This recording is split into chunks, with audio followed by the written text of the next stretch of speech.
Украіна святкуе Дзень незалежнасці. Як яе павіншавалі Ціханаўска, Лукашенка, Астаткевіч і Пазняк. Пакуль прэм'ер Турчын ляціць на перамовы з «Газпромам» рэйсавым самалётам, урадавы джэт адпачывае ў Турцыі. Беларусам абяцаюць бязвіз у Паўночную Карэю.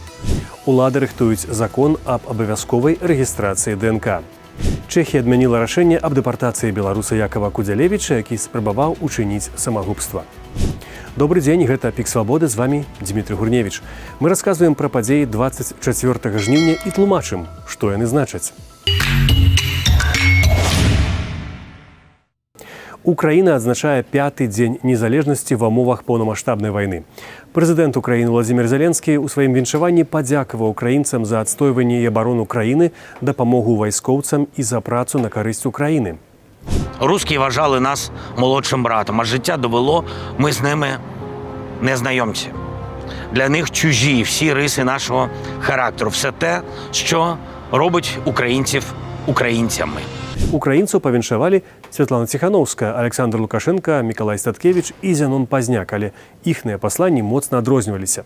Ціханаўская заявіла, што беларусы на баку Украіны і нагадала пра беларускіх добраахвотнікаў, валянтэраў і партызанаў, якія дапамагаюць змагацца з расійскай агрэсіяй. Бо мы разумеем, наши лёсы звязаны. І украінцы і беларусы хочуць самі вырашаць сваю будучыню, а не каб за нас вырашалі ў Маскве. Лукашенко таксама павіншаваў украінскі народ. Ён заявіў пра векавыя традыцыі і агульныя выпрабаванні беларусаў і украінцаў і пажадаў Украіне міру. Пры гэтым ён не згадаў, што ў 22-м годзе беларуская тэрыторыя была выкарыстаная расійскімі вайскоўцамі для нападу на Украіну. А вось Мікалай Статкевіч папрасіў ва ўкраінцаў прабачэння. Ён напісаў, што яму вельмі сорамна, што Беларусь была выкарыстаная Расіяй як пляцдарм для нападу на Украіну і прызнаў, што беларускае грамадства не здолела гэтаму перашкодзіць. Зянон Пазняк у сваім звароце назваў незалежнасць Украіны вялікай нацыянальнай гістарычнай падзеяй і адзначыў сувязь з аднаўленнем незалежнасці Беларусі ў 91-м годзе. Пазняк таксама выказаў падтрымку Украіне ў вайне з Расіяй і пажадаў украінцам моцы, волі ды перамогі. Прэм'еру Беларусі Александру Турчыну давялося ляцець на важныя перамовы з «Газпромам» у Расею звычайным рэйсавым самалётам «Белавія». Звычайна для такіх рабочых паездак ураду прадугледжаны ўласны бізнес-джэт. Але урадавы самалёт цяпер знаходзіцца ў турэцкім горадзе Бодрум на папулярным курорце. Паводле дадзеных Flight Radar, борт павінен вярнуцца ў Менск толькі ўвечары. Самалёт ужо другі месяц выкарыстоўваецца для чартарных рэйсаў у Турэччыну. Хто менавіта адпачывае на ўрадавым бізнес-джэце і чаму дзеля курортнікаў прэм'ер ляціць на звычайным рэйсе, невядома. Менску апошнія месяцы ўсё больш актыўна наладжвае адносіны з ізаляванымі рэжымамі, у тым ліку Паўночнай Карэі, М'янмай і ўладамі Талібану. Цяпер гэтае збліжэнне можа закрануць ужо і звычайных беларусаў. Пра новую дамоўленасць з КНДР у наступным сюжэце расказвае Ганна Ярмаковіч. Беларусы могуць атрымаць бязвізавы рэжым з адной з самых закрытых краінаў свету Паўночнай Карэяй. Пра гэта расказаў кіраўнік МЗС Беларусі Максім Рыжанкоў. Дамоўленасць абмеркавалі падчас ягонага адпачынку КНДР, дзе ён сустрэўся з кіраўніцай паўночна-карэйскага МЗС. Рыжанкоў таксама падзяліўся асабістымі ўражаннямі ад паездкі. Паўночную Карэю ён назваў цікавай і каларытнай краінай, у якой паводле яго ўсё акуратна, дагледжана і працуе. Тым часам паводле ААН КНДР застаецца краінай з надзвычай жорсткім кантролем над інфармацыяй і перамяшчэннем людзей. Доступ да адкрытага інтэрнэту для большасці насельніцтва амаль адсутнічае. Усе медыа кантралююцца дзяржавай, а свабода перамяшчэння і выезду за мяжу сур'ёзна абмежаваная. Жорсткія правілы дзейнічаюць і для замежнікаў. Турысты звычайна могуць трапіць у Паўночную Карэю толькі ў складзе арганізаванага туру. Пры гэтым афіцыйны Менск у апошнія месяцы прыкметна актывізаваў кантакты з ізаляванымі рэжымамі. У сакавіку Лукашенка сам ездзіў у Пхеньян і падпісаў з Кім Чен Ыным дамову аб сяброўстве і супрацоўніцтве. У ліпені ён наведаў М'янму, а ўжо ў жніўні прэзідэнт гэтай краіны прыехаў у Беларусь. А проста цяпер Беларусь наведвае дэлегацыя ўладаў Талібану з Афганістану. Бакі абмяркоўваюць пашырэнне гандлю, інвестыцыі і стварэнне сумесных прадпрыемстваў. Палітычны аглядальнік Віталь Цыганкоў лічыць, што для Лукашэнкі важна, каб як мага больш беларусаў полюбілі парадкі, якія пануюць у Паўночнай Карэі. Я думаю, у глыбіні душы ён, конечно, марыў бы, каб Беларусі былі такія самыя парадкі, але вось, можа быць, не та геаграфія, не той народ. Ему б хацелася, каб беларусы хадзілі такім жа шыхтом, як это ходзяць паўночнакарэйцы, каб патрабавалі не шмат, там місачку рыса і гэтак далей. Вось, яны нават патрабуюць чарку і шкварку, это ўжо замнога. Они хочуць працаваць як індійцы і эфіопы, як заяўляюць беларускія чыноўнікі. Дазволіць сабе наведаць КНДР змогуць толькі самыя багатыя беларусы. Тур у Паўночную Карэю каштуе не менш за $2000. Але гэта грошы толькі без білета да Владивостока. Гэты білет яшчэ павінен быць аплочаны асобна. Так што в цэлым атрымліваецца 1000 за 3 глянуць такую радасць. Можа быць, хтосьці і захоча. Беларусы, якія разумеюць, што это такая уходящая натура, што, магчыма, больш нідзе такога не пабачыць, захочуць паглядзець, як жа жыве такая унікальная краіна.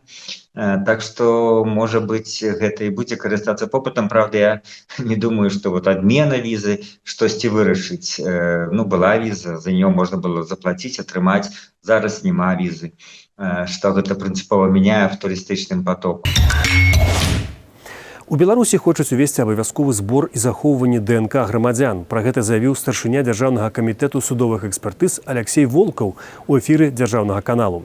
Гэта можа быць, напрыклад, узор сліны, крыві, валасоў або іншага біялагічнага матэрыялу, з якога можна вылучыць ДНК. Волкаў сцвярджае, што база ДНК дапаможа раскрываць злачынствы, а яе эфектыўнасць, паводле яго слоў, найбольшая, калі ў ёй ёсць дадзеныя каля 40% насельніцтва.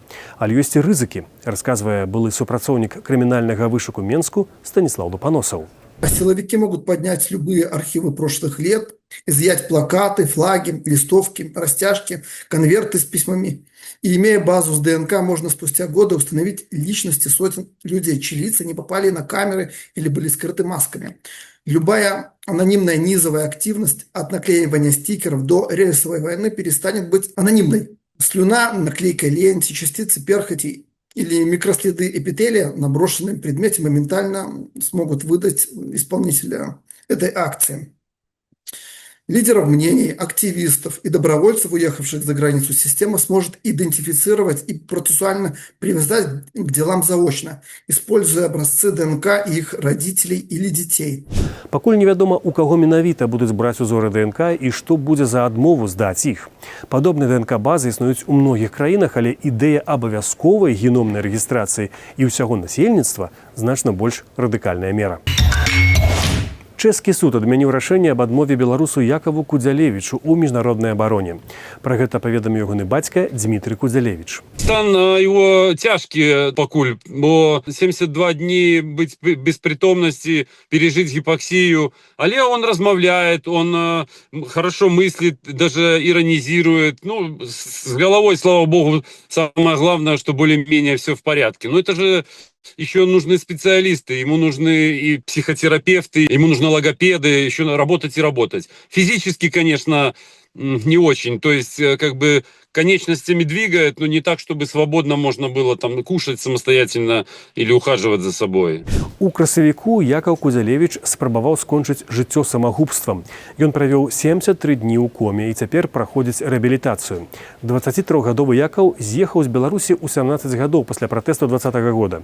Ён вучыўся ва універсітэце ў Чэшскай Остраве, а пазней падаў заяву на міжнародную абарону ў Чэхіі, спасылаючыся ў тым ліку на ўдзел у пратэстах.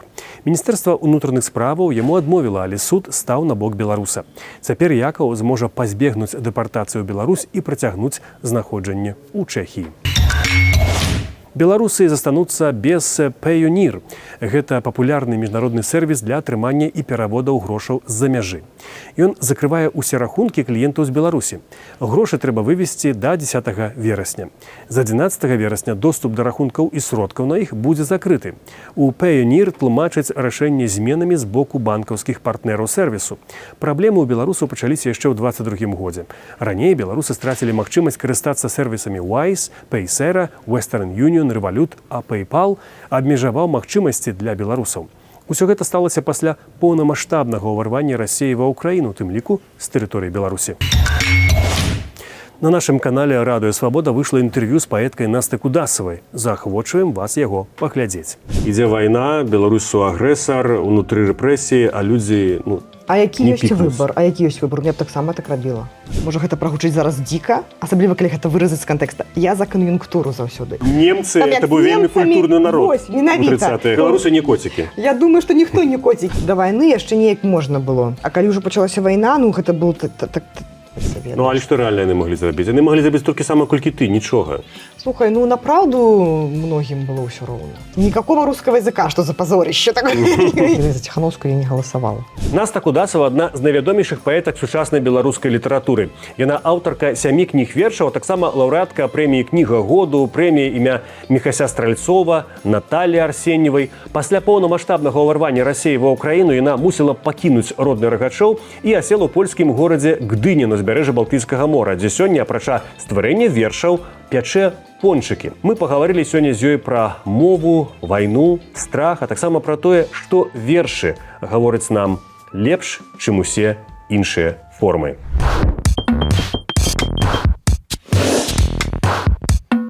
Глядзіце відэа на YouTube-канале «Радыё Свабода» цалкам. А гэта былі навіны 24 жніўня. У нас толькі праверная інфармацыя і вартыя даверу каментары. З вамі быў Дмітрый Гурневіч. Сустрэнемся заўтра. Заставайцеся за свабодай.